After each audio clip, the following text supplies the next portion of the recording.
আজকে এক শ্রেণীর মানুষ বলছে বাবরি চলে গেছে তো কি হয়েছে, ওই অযোধ্যায় যে মসজিদ বানাবো না ভারতবর্ষের নাম্বার 1 হবে।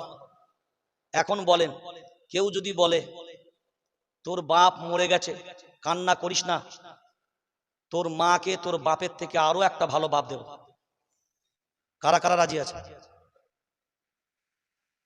কথা বলে না, কেউ রাজি হবেন? আচ্ছা, যে বাপটা আমার ছিল ওটা ছিল ল্যাংড়া, তারপরেও কথা বলেন না কেন? যে বাপটা ছিল ওটা ছিল আমার থেকে কালো খাঁদা, তারপরেও যদি বলে তো হারে হতচ্ছাড়া, তোদের এতটুকুন মেমোরি নাই? আসল বিজয় তো সেখানে। তুই কি সারা জীবন ভর ওই মসজিদের নাম বাবরি মসজিদ দিবি, না ওই বাবরি মসজিদ পাবি? তোর জন্মদাতা বাপ চলে গেলে বাপ পাবি না, তুই সারা দুনিয়ার নাম্বার 1 বানালেও ওই বাপটা কি করে পাবি?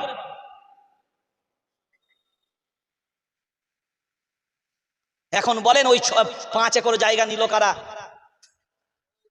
কথা বলেন না কেন? বাস্তবকে এড়িয়ে দুনিয়া চলবে না। আমাদেরই জাত ভাই, আমাদেরই, কথা বলেন না কেন? আমাদেরই জাত ভাই। যদি ওই জায়গাটা না নিত তাহলে ভারতবর্ষের মুসলমানদের মান সম্মানটা অনেকটা উঁচুতে থাকত। আমরা ভিক্ষা নয়, এই ভারতবর্ষের জমিন আমার বাপ এসছে প্রথম, এই জমিন আমার রবের। আলা লাহুল খালকু ওয়াল আমর, সৃষ্টি যার, আইন চলবে, আইন চলবে তার। আর আমার স্রষ্টার সৃষ্টির মাটির উপরে আমার রবের ঘর থাকবে না, অন্যের ঘর থাকবে, তাই না? সারা জীবন তোমাকে কলঙ্কিত অধ্যায় রাখতে হবে, কারণ মুসলমান সারা জীবন বলবে আমার বাপের জায়গাতে তুমি বানিয়েছো। কথা বলে না? সরকার আজ আছে, কালকে অন্য সরকার আসার পরে যদি আবার বিবাদ শুরু হয় তাহলে সারা জিন্দেগি এই ভারতবর্ষের জমিনে একটা লেফড়া লাগানোর ব্যবস্থা তৈরি হয়ে গেল। বুঝতে পারেন নাই? এ দেশের মানুষ শান্তিতে আর বাস করতে পারবে না, কারণ সারা পৃথিবীর সব থেকে কুচক্র যারা, তারা জানে যদি কোনো জাতিকে শেষ করতে হয়, কোনো দেশকে শেষ করতে হয় তো গৃহযুদ্ধ লাগিয়ে দাও। কি লাগিয়ে দাও?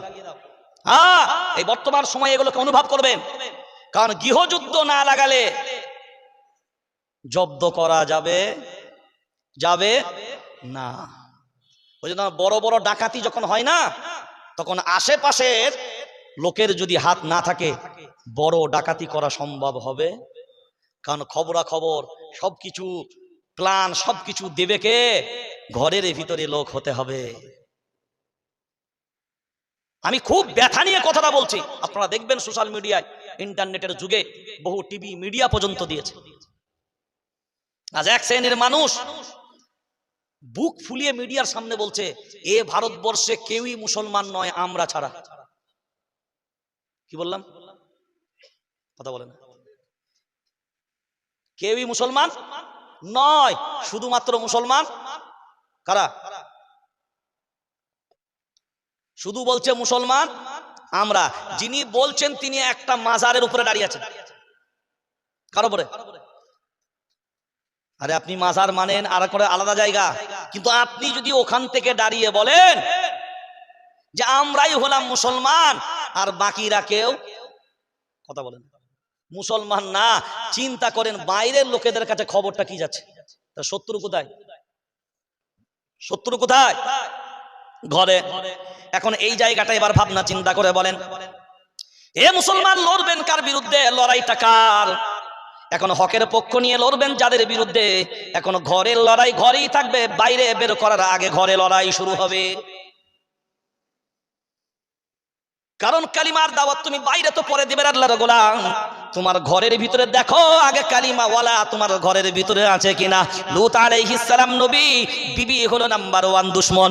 নূহ আলাইহিস সালাম নবী, বিবি হলো নাম্বার 1 দুশমন। নূহ আলাইহিস সালাম নবী, বেটা হলো নাম্বার 1 দুশমন। ইব্রাহিম আলাইহিস সালাম নবী, বাপ হলো নাম্বার 1 দুশমন। মায়ার নবী মদিনা ওয়ালা, চাচা হলো আপন নাম্বার 1 দুশমন। হে মুসলমান, বিবেক দিয়ে ভাবনা চিন্তা করে যদি আমরা দেখি, দুশমন বাইরে না, দুশমন ঘরের ভিতরে। আল্লাহর গোলাম, আমাদের বাড়ির ছেলেরা, আমাদের বাড়ির সন্তানেরা অন্যদিকে তাকানোর দরকার হবে না।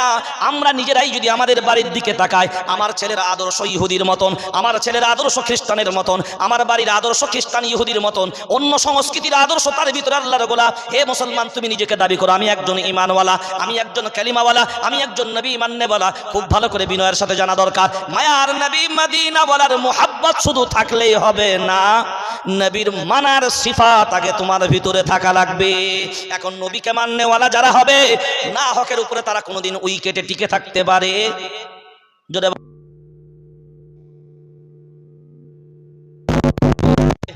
তারা আর না হকের উপরে থাকবে যারা, হাজার হাজার কাতারে কাতারে যদি দাঁড় করিয়ে দাও তারপরেও কোনো বরকত নাই, তারপরেও কোনো আয় হবে না। ওই জন্য আল্লাহ কোরআনুল কারীম সূরার নাম সূরা আনফাল 10 নম্বর পারা 2 নম্বর সাফার ভিতরে আল্লাহ ক্লিয়ার করে দিলেন, ওয়ালা তানাযাউ ফাতাফশালু ওয়া তাযহাবা রিহুকুম ওয়াসবিরু। ওরে আল্লাহর গোলাম, আল্লাহ বলেন তোমরা নিজেদের ভিতরে তোমরা বিচ্ছিন্ন হবে না। তোমরা যদি নিজেদের ভিতরে বিচ্ছিন্ন হও, আমি আল্লাহ জানিয়ে দিলাম সহজেই তোমরা পরাজিত হবে। এ মুসলমান, কাউকে তাকানোর দরকার নাই। তুমি একবার তোমার পিছনটার দিকে তাকাও, তোমার অতীতের দিকে একবার তাকিয়ে তোমার পূর্বের দিকে তাকিয়ে দেখো। এ ভারতবর্ষের জমিন তোমরা 850 বছর শাসন করেছো। কত বছর? হে মুসলমান, 850 বছর শাসন করলে কুতুব মিনার তোমার বাপের, লালকিল্লা তোমার বাপের, আর তাজমহল তোমার বাপের, গোলকেন্ডা কিলা তোমার বাপের, লালকিল্লা তোমার বাপের, এই ভারতবর্ষের মানচিত্র যা আছে তোমার বাপের, দিওয়ানি আম তোমার বাপের, দিওয়ানি খাস তোমার বাপের। সব ভারতবর্ষকে সুন্দরভাবে সাজালে 850 বছর এদের শাসন তোমরা করলে। তারপরেও বিনয়ের সাথে আজকে যদি মুসলমান এই দেশের মাটিতে যদি থাকার সময়, এই কয়েকদিন আগে দেখবেন ঘোষণা হয়ে গেল মিডিয়ায়, রাম মন্দির যেটা তৈরি হচ্ছে এটা নাকি 2 জন মুসলমান যুবক হুমকি দিয়েছে এইটা বোম মেরে উড়িয়ে দেবে। শোনেননি খবর? আর যেমনি ভিতরে ঢুকে তালাশ করতে নামলো, ডুবুরি যখন নামানো হলো, দেখো তো হুমকিটা কোথা থেকে এলো। হায়রে আফসোস, বড় লজ্জা আর ধিক্কার।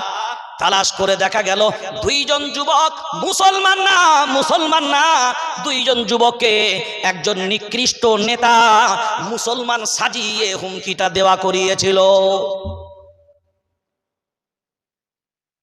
এর বিচার হবে? কথা বলেন না কেন? বিচার হবে? প্রথমে তো রটিয়ে দিলে। এগুলো ভারতবর্ষের জমিনে চলতে দেওয়া যাবে না।